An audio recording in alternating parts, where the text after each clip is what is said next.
Well, hello everyone, welcome back to Allcarnews, and let's go on a drive with this wild new BMW M5 Sedan we have for this week. This is a real first drive style impressions. We have a gorgeous BMW Individual Sepia Metallic paint finish. Just check out how absolutely insane this paint looks. And let's go take this thing on a drive because it is truly an insane machine. Hopping inside here, all our M stuff comes to life. We have these really cool colors pop up here. Side bolsters squeeze in. Our M stitching on our seatbelt here. That insane beastly sound come to life, and we start in EV mode, which is pretty crazy. Our AC blasting up here, but it is really hot out today. But the cool thing about this car is that I think it's a plug-in hybrid. A lot of people are kind of anti-plug-in hybrid, and does it make sense at the end of the day for an M5? I don't know, but I'm gonna pop it in drive and let's talk about that. So coming off here, I'm gonna actually tone down the AC so you guys can hear this, but we're in EV mode right now. It's actually not quiet because there's some kind of pumped in audio sound. Now the engine just kicked on, and this is one thing that I will say has been a very improved feature of this, M hybrid powertrain system here. When I drove the XM with an earlier version of this sort of system, I didn't think it was as refined as what I'm experiencing right now in this M5. This has definitely gone through some serious stages of development. So what do we have here? So as we know, north of 700 horsepower, and same with torque, combined numbers. The engine alone is putting out a little over 520 horsepower, and the e-motor is actually quite powerful. It's not a small e-motor. You can drive, I think, up to almost around 80 miles an hour on electric mode alone, which is pretty impressive. So no issues there.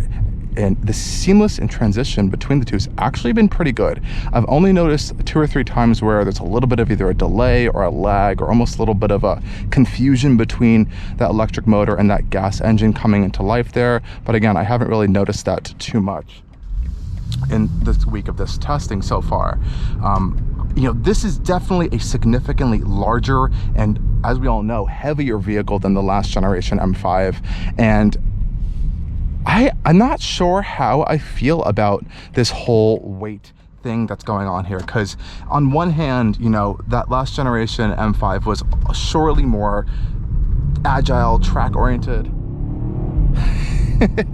and a little bit quicker in some cases. But this is almost as if BMW, made it M7 like 10-15 years ago. That's how big this vehicle is, and the size of it, but also the power and the smoothness and comfort and luxury this one's bringing in, this generation M5. It's a really interesting vehicle. It is no doubt the most dailyable M5 we have ever had, just due to the fact that you have this plug-in hybrid system, and it's a really good system if you kind of cancel out all of the media and noise of people arguing that it's heavy and all that stuff. It's a really good system. It charges itself largely most of the time, so I actually haven't charged it this whole week. I go out for a drive and I come back with more range than I actually left with, and that's just generally due to the levels of regen you have. So there's 3 levels of regen. This one's actually missing out on a package that unlocks the M traction control system as well as a track mode as well. So we actually don't get all of the fun goodies this car can actually have. So we have road and sport, but we don't have track M mode, for example, which is a little frustrating. We do still have obviously the full setup page, that we're just missing that traction control, variable traction control system. We also have the M1 and M2 switches right here. Obviously I have this one set for the traction off, so it actually requires a double press. And let me tell you something, this thing is an absolute spaceship, rocket, missile, whatever you want to call it. And BMW truly, I've read a lot of other reviews on this vehicle before hopping in and kind of doing my own stuff here, and I do agree that they have worked some kind of wizardry in the chassis dynamics of this vehicle. Between the Comfort, Sport, and Sport Plus damper setting here, there is a significant noticeable difference between each of those modes. Comfort really is a true comfort mode. It's definitely stiffer than normal 5 Series, 100%, no doubt, but it is actually quite comfortable. The rear steering really, really helps in and around town cases over here. Sport Plus does get very stiffer, but Sport alone, the whole body of the vehicle vehicle really does feel a lot tighter and sharper in corners, which I think is really cool. Same thing with the drive logic. I don't like how that's now in the screen. You used to be able to press the button next to the shifter. Our chassis, again, Sport, Comfort, Sport Plus as well. And of course, you can configure those all to your different modes. We don't actually have full of the M hybrid modes as well. So you actually have an M hybrid button. And this particular M5, we have hybrid, electric, and e-control. I believe there are 2 or 3 additional modes with another package that we don't have in this vehicle that you can unlock for this hybrid system. But I can't really see that being too dramatically big of a difference, because I think the setup screen really is going to be your main adjustment for your drivetrain, you know, gear shift changes and all that stuff there. So I wouldn't really worry about that package, but I think that package at the cost, it's pretty low. I would just get it because it gives you way more other features in the vehicle. I think like an M drive recorder as well, which I think would be a nice thing to have.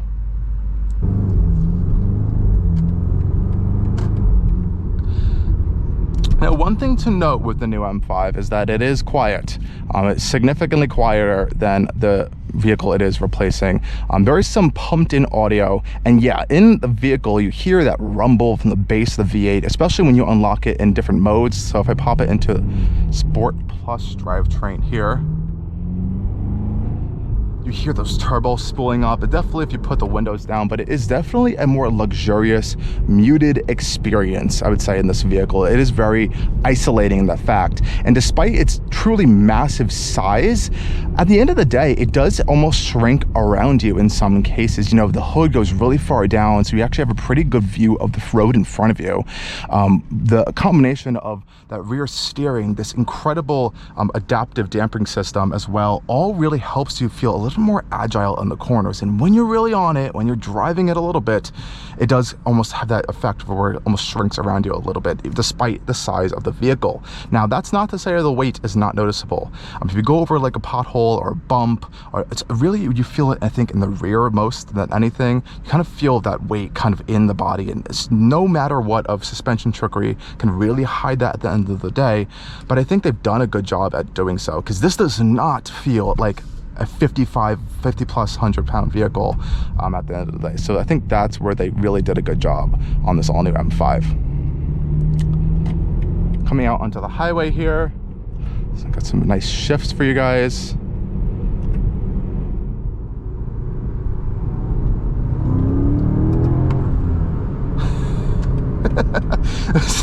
This thing is just wicked fast, wicked fast.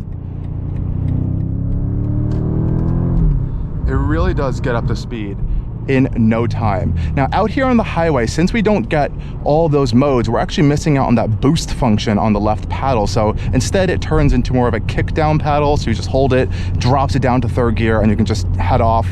Same thing if you just do this with your pedal as well, but that's a little bit odd that this car doesn't have that.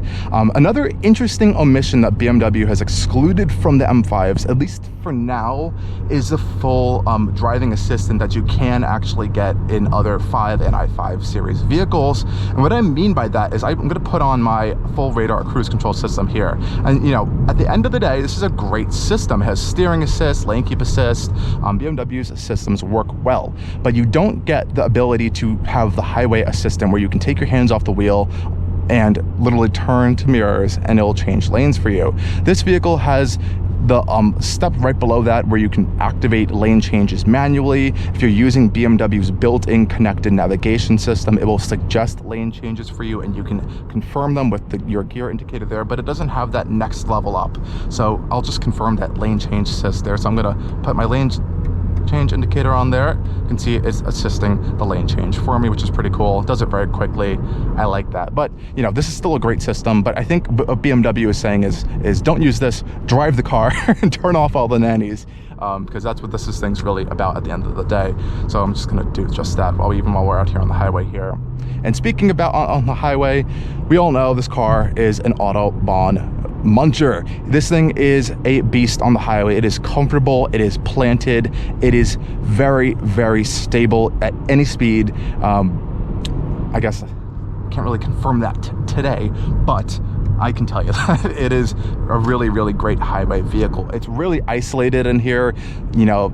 Let that be a detriment to not having a lot of exhaust sound coming out of the vehicle, yeah, but you do feel very, of a luxurious experience in here. You know, the carbon fiber trim. Yeah, these buttons on the side are still cheaper than they used to be, but overall this is actually a pretty decent space. It has all that signature BMW build quality. All the little M goodies really do help to elevate this interior. Same being said with this M skin on your iDrive system. We've seen that on the M2, and many other M vehicles all have that as well.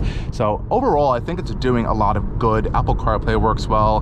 This one, you know, we can put our mapping system in our digital cluster right here if you want as well. So you have all those nice comfort luxury goodies. We even have Waze shows up in here now, which is really fun. So this is a great grand touring M5, if that makes sense. It has a lot of, you know, capability in both daily and performance applications.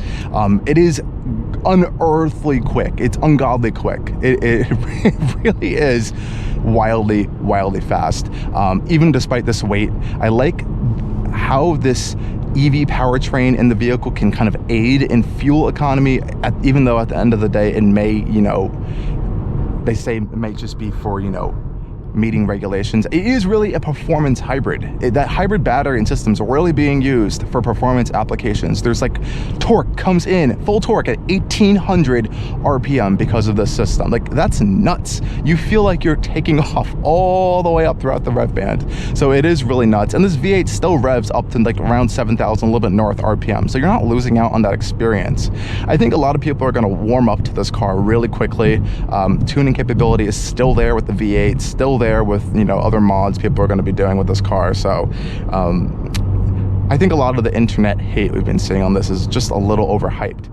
But, you know, once you start comparing it to the last gen M5, it isn't as light, it isn't as maybe sharp or agile or as dynamic. But was that always what an M5 was supposed to be, or is it really now finding a little bit more comfort today in this modern market as this big, luxurious, super grand touring sedan that still is, you know, crushing a lot of the competition, as well as we have the touring wagon now as well?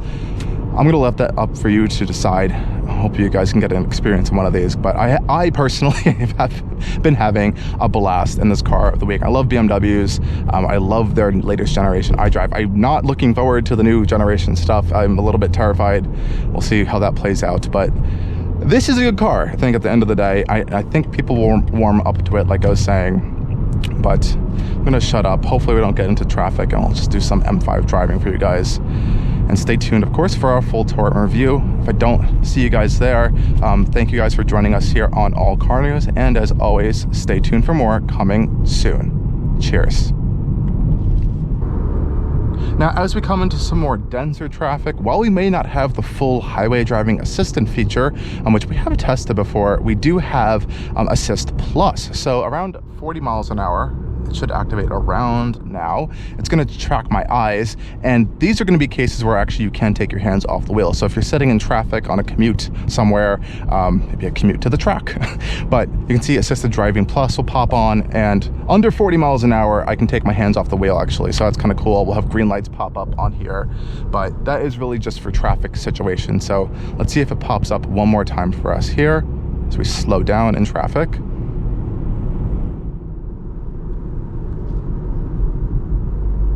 Assist Plus ready. I can activate it there. It'll usually pop up a screen there just to alert you. Our green lights are on, and voila, we are in BMW's Assist Plus. So that's a pretty cool system as well.